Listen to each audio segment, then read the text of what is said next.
What's up, Limitless Hoops followers? I love it. All right, let's just get started right away. All right, we have a couple of things on our slate.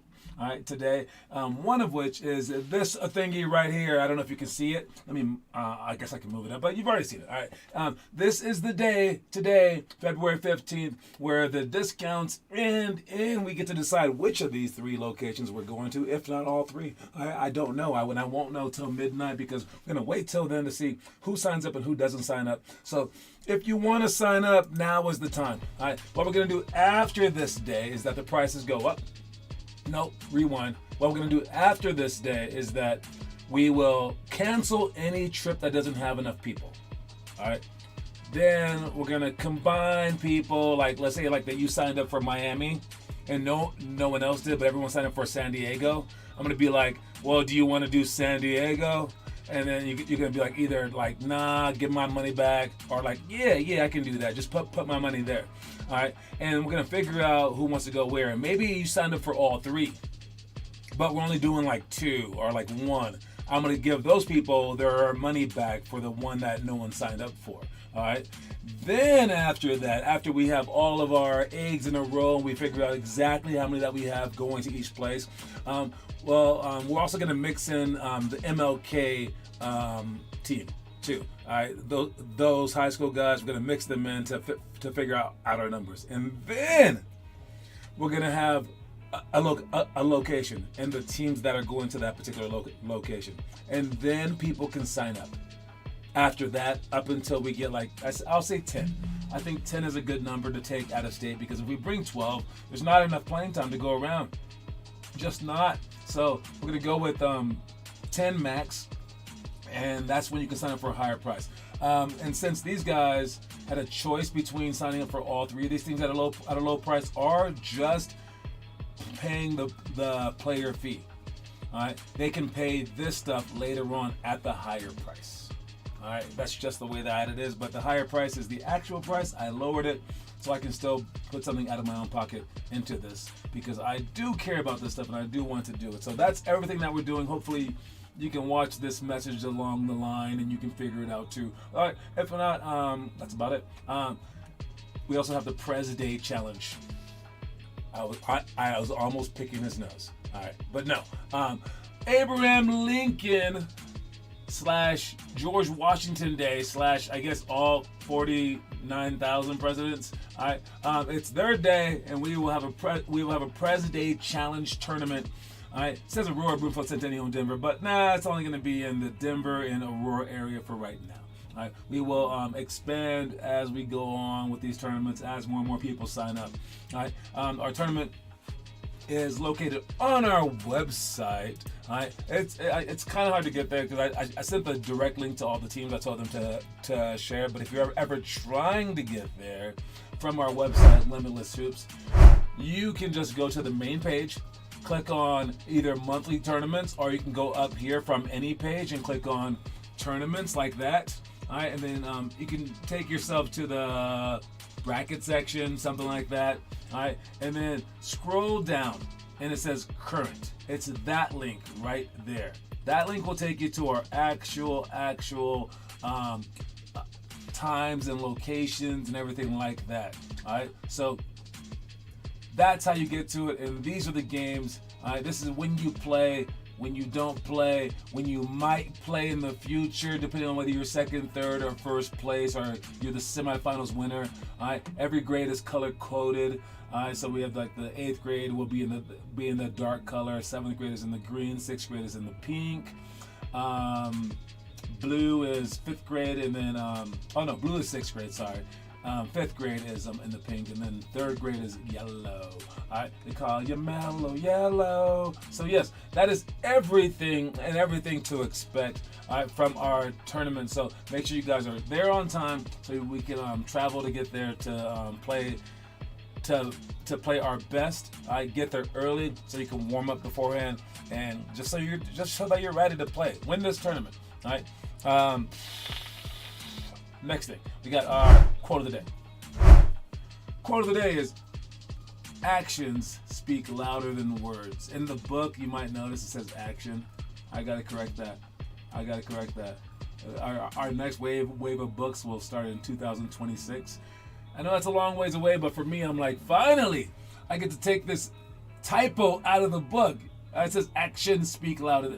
Actions with an S. But yes, actions speak louder than words. I know for our homework page, our homework page that I talk about, and I do like this thingy, my bob, and I put this thing up there where it says, "You are what you do, not what you say you'll do." It's kind of like that quote, right? Because you are what you do, not what you say that you'll do. Actions speak louder than words. And I know it's an enormously popular saying, obviously, but it's true. And it's no truer now than it was back then whenever someone first created this quote, but it's enormously true. So let's make sure that we're not just saying stuff. Everyone can just say stuff, but to actually do it on top of that, I'm planning to talk to Taz about his actions. And because he's asked for playing time. Like, whoa, if I'm not going to play the whole game, why should I do that? One, is that something that a good teammate says? Two, shouldn't you earn your playing time? And three, do you think that you've earned your playing time? Are you doing with it what the coach asked of you? And I asked the most of him, and that's part of being in the power position, part of being the best player. And I know everyone's dream, everyone's dream is not to be the best player on the team. Everyone's dream is to be the third best player on the team and have two better players than you to carry you so that your job is easy. As a lot of people are thinking that, like 99% of people are thinking that. And I think that the majority of our kids are thinking that way too. Because to be the best player, that means that everyone has to depend on you. You have to figure out how to make other people score who are less good than you are. You're going to get double, triple teamed by the other team's best players. You're going to be frustrated. And it's those frustrations that lead you to higher places, right? So I would need you guys to, those of you who say, I want to make my varsity team, I want to make college, I want to make the pros. I would need you guys to match your words with your actions, okay? So if you say those things, you got to start acting like those things. And those things dictate if you don't do well, you come out the game. There is no second chance or third chance or fourth chance for you. You also get benefits, meaning like once you are going, once you are that leader who's like hyping everyone up, then you can go 0 for 7 and totally stay in the game because we need you for so many other things. All right. So if you are speaking like you want to become great, you better start acting great. Basically, is what I'm trying to say. All right. So yeah, I'll repeat that if he happens to not watch the show anymore. I don't know if Taz watches the show. I think he's at that level. I'm not sure. Taz, do you watch the show anymore?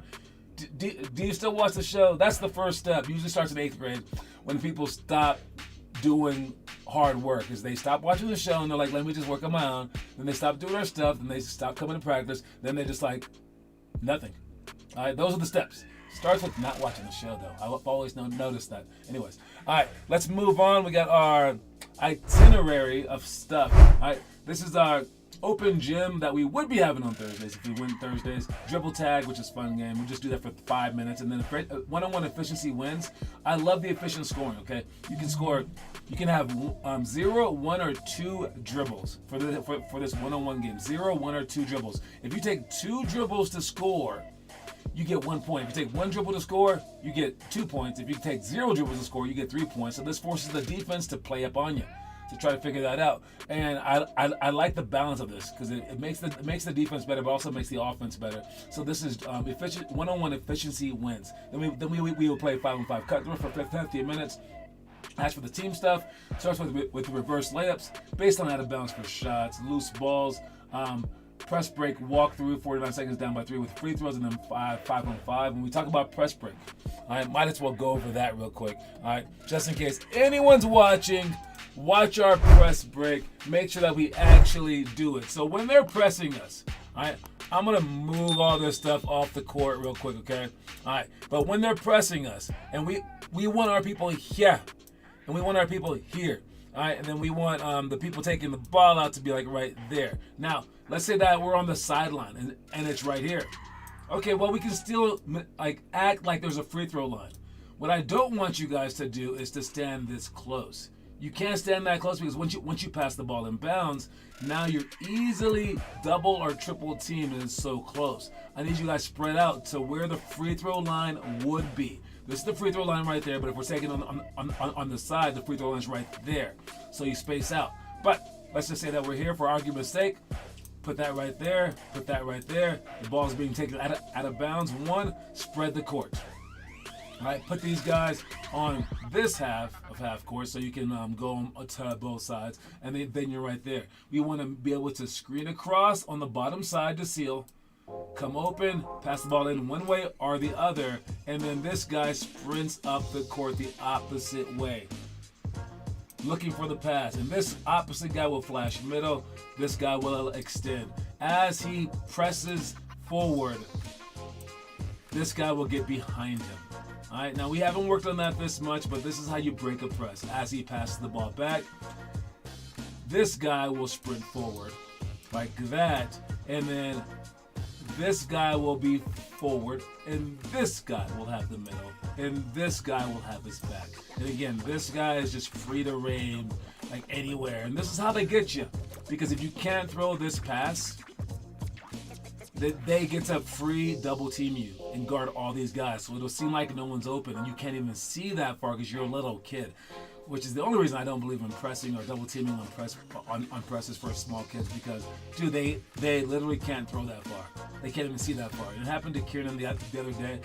Everyone's wide open right here. Just can't see him. Just can't see him at all. Right? And this guy isn't open because he flashed too late or too early. Flash while he sees you and be able to catch this ball. And we need to sprint off of this if he catches it. All right, so he can pass right back to us. All right, anyways, that's press break. So let's make sure that we understand press break so that we can become better players. All right, let's do the homework.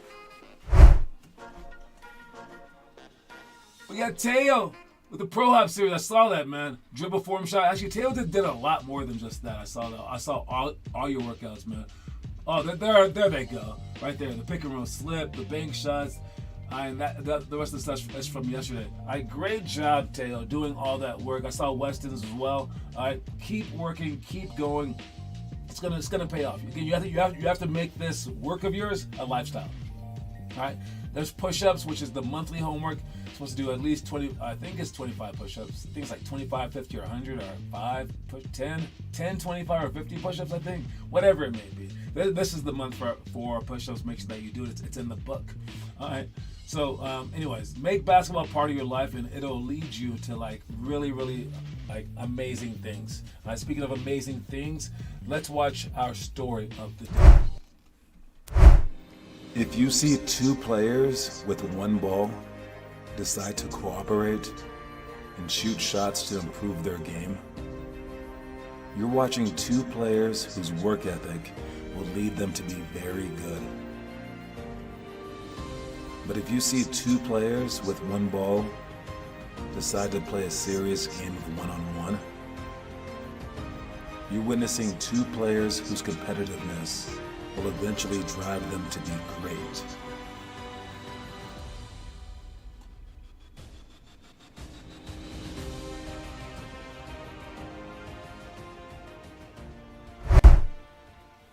So that story was actually told to me by a college coach, a women's college coach, D1 coach, and when he told me that, he said it to me like this. Basically, he said, "You want to know the difference between women's basketball and men's basketball?" And I was like, "What?" He coaches girls, and I was like, he goes, "Well, when two girls get the ball, and there's two of them in one ball, what they do is they shoot around." Because they're very cooperative. Cooperative? There you go. And he goes, but when two boys, when they get the ball, what they do is they play one-on-one. He goes, because men are just overall more competitive. And that really stood out to me, because I like to say that boys shoot layups like this and girls shoot layups like this. But what I've noticed is that was a falsity. That was just the way that girls used to do it, because girls weren't good at basketball because they were just starting out. And that was the way that boys did it because they were higher level basketball players. After all these decades and years, a ton more women are shooting the ball like this. And a ton less men are shooting the ball like this, and they're shooting them like that instead. So now it's no longer a girl-boy thing. It's just a bad basketball player and a good basketball player thing, which is awesome. All right, and I think the same holds true here. I think if you ask like the best girls of all time what they would do if they had a ball and there was two of them, they would play one-on-one. So that's where the falsity lies, but not in the fact that what it's saying is true. All right. If you are competitive, you're thinking competitive thoughts. You're not thinking cooperative thoughts. You're thinking, I want to beat this dude. I want to beat this, but I want to play you right now. This is who I am. Like, let's go mano-y-mano or woman-y-woman-y. All right? And I want to go right at your throat. And if you think that way, you can be great. All right? It's a strange way of thinking because it seems so like counterintuitive to want to like beat your teammates, to want your teammates to like do worse than you, but it's like it's iron sharpens iron. Right? It's why we play in the first place, basically. Right? So make sure that you do keep it competitive, and you can keep it civilly competitive, where you don't want to murder them afterwards. After the game's over, everything calms back down. I actually was toying with the idea this next tournament, when I pass out the trophies and the MVP awards, I would want both teams to stand side by side, just like they do in wrestling or in mixed martial arts, where they raise the hands up of the winners.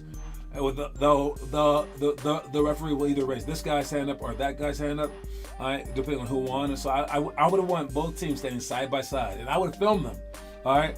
But I don't know if this is possible or not, but just to bring it on home as like this is only a game, and to help my creative content out, because I did a nice little like zoom in one on the MVP award, and I made it look all cool for like the video afterwards. I would want both teams standing side by side, and then I would say 1, 2, or 3, 2, 1 now, and the losing team would all collapse on the ground at the same exact time as if they like died, and then I would zoom in on the winning team, and we would give them their trophy, and we would give them their MVP award, and then they would pose with the other team on the ground still for like 10 seconds, and then I would end it, and then I would bring everyone in, and I would be like, yo, great job to everyone in the finals, awesome job, shake each other's hands, and like it would be funny.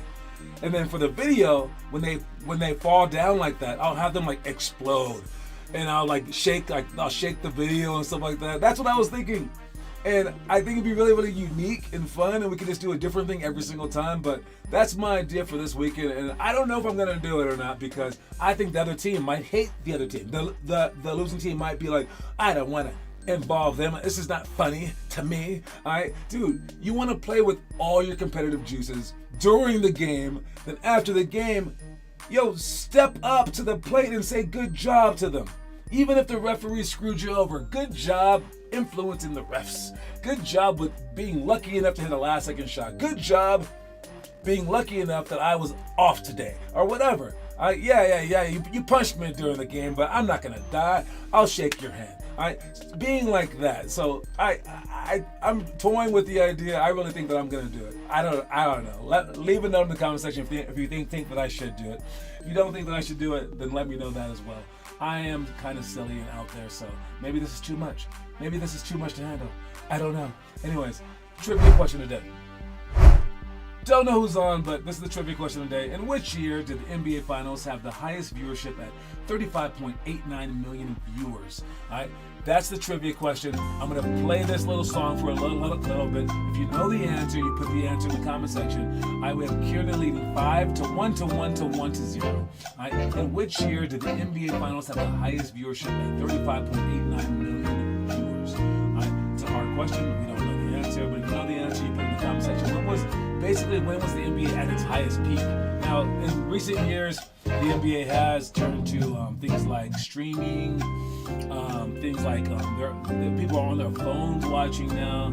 So I don't think this is like really the highest viewership per whatever. Also, don't forget that there's there's more than 7 billion people. Now there's like 8 billion people in the world. All right? The global market of the NBA has increased as well. So I know those numbers aren't the highest, but that's numbers that we have. But there's also things like TikTok, things like Twitter, things like a ton of other channels vying for everyone's attention. Back then, I'm guessing there was probably only like, a few channels or maybe even a few dozen or 100 channels. So it's just a weird thing that I don't think the NBA could ever reach these numbers again with regular ratings. But those are the numbers. Who was the highest? And I guess we'll ask it again next week because no one's answering. So that is that. Moving on to, I believe it's the Did You Know? Did you know that Spencer Dinwiddie has a Laker contract that includes a $1 bonus for winning the 2024 NBA title? That's not a misprint or a typo. It says $1. He gets $1 extra if they win the championship. Now, I looked into this. We looked it up. All right, and that's Spencer right there. He actually does this with every team that he's a part of. He just wants them to know that his goals are to win a championship. He says that at the very least, it'll get him closer to his agent as they add like a little funny little tidbit in it. So he just says like whatever deal he signs, he adds that. So it wasn't that special. But I do like it because he's from LA, and I think it puts something out there. It makes it fun. It makes it interesting. It puts it out there that like that's the goal, without trying to take from the team either. It's like, yeah, I'm not doing it for money. Some people out there when they create like their first business, they save their first dollar made, and they'll frame it, put it on the wall, and things like that. So this is like symbolic, all right? And I like the symbolism. I wouldn't mind if maybe you guys stole that idea and added it to your cachet of cool things that you could possibly do in the future when you make the league. Who knows? Anyways, but did you know that? Did you know? All right. Next things up is this game right here. This team is 0-26. 0-26, and they're about to win their first college game. This is the last college team to win a game. They're from Detroit too. Detroit's having a bad year, man.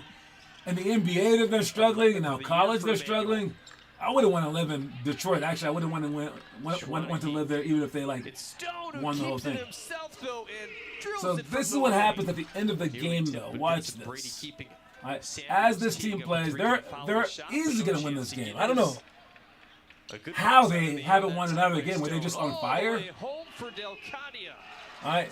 Okay, so with 3 minutes to go, they're up by 11. They are going to win this game. It's going to come down to, if you look at the stands, there's about 50 people there. Maybe they've been bored the whole season that where they're like whatever. But with 10 seconds to go, they're going to dribble it out. The last team without a win. And this is what happens. Is for you, 24. And the place erupts, and everyone storms to the court. No. One person stormed the court. One person stormed the court. One. Just one human being. This guy right here, he thought about storming the court, but he was like, I'm embarrassed. If you rewind it, it looks like maybe the guy thought that everyone was going to do it. 81-66. Your final score. He's like, yeah! And then he's like, oh, it's just me. I mean, no one else even got out of their seats. If you see these people right here, I think that they're on the winning side. At least that guy's standing up and clapping. Oh, no, these guys are standing up right there. There's no one in the upper seats, really. Yeah.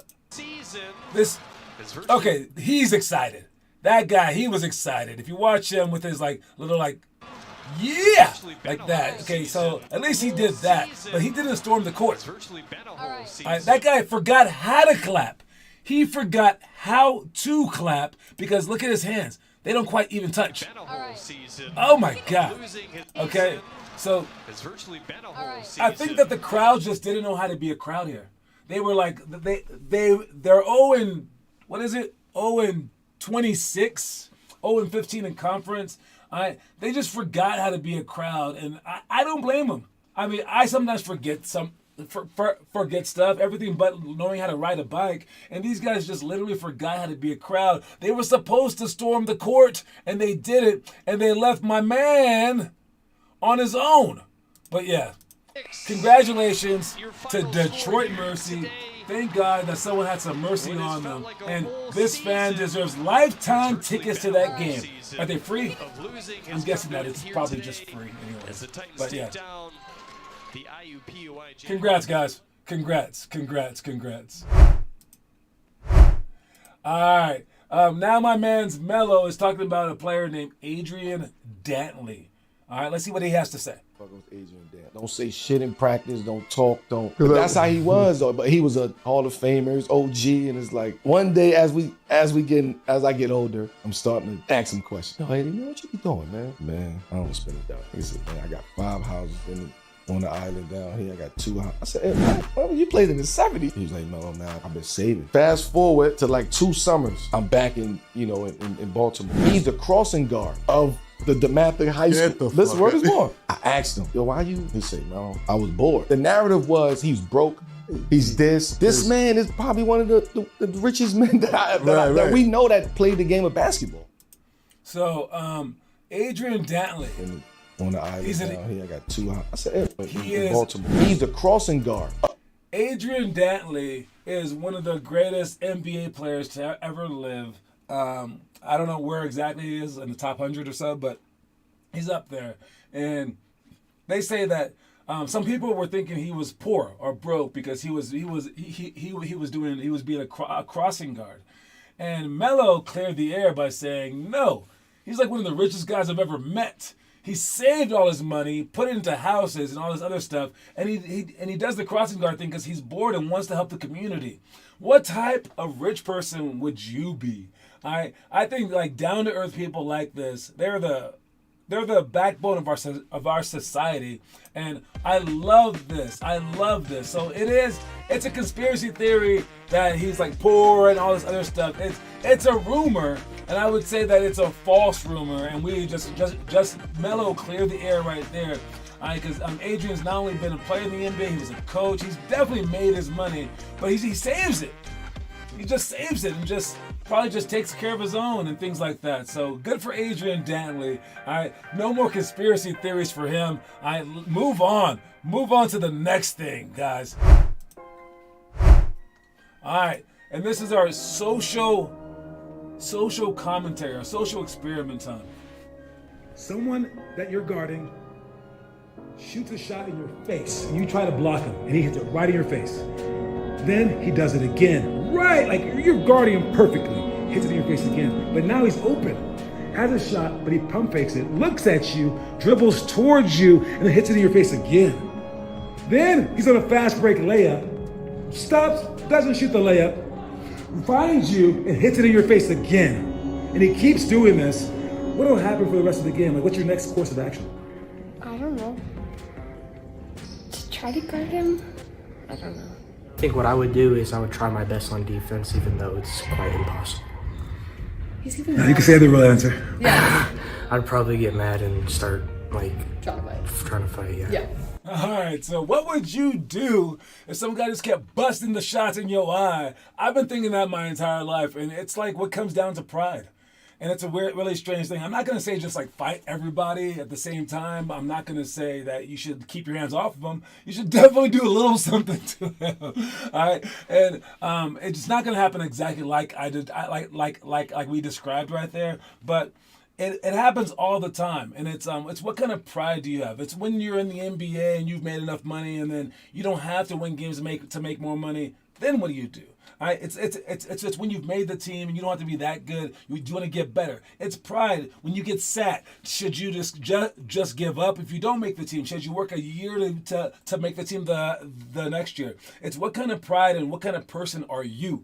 All right, so I think it's just a good question to ask in a very, very funny way. But check out the video and respond to it in the comment section if you would like. Don't forget that the quote of the day is actions speak louder than words. So make sure you guys are doing more than just speaking. You guys are actually doing. All right. Talk to y'all later, man. Peace.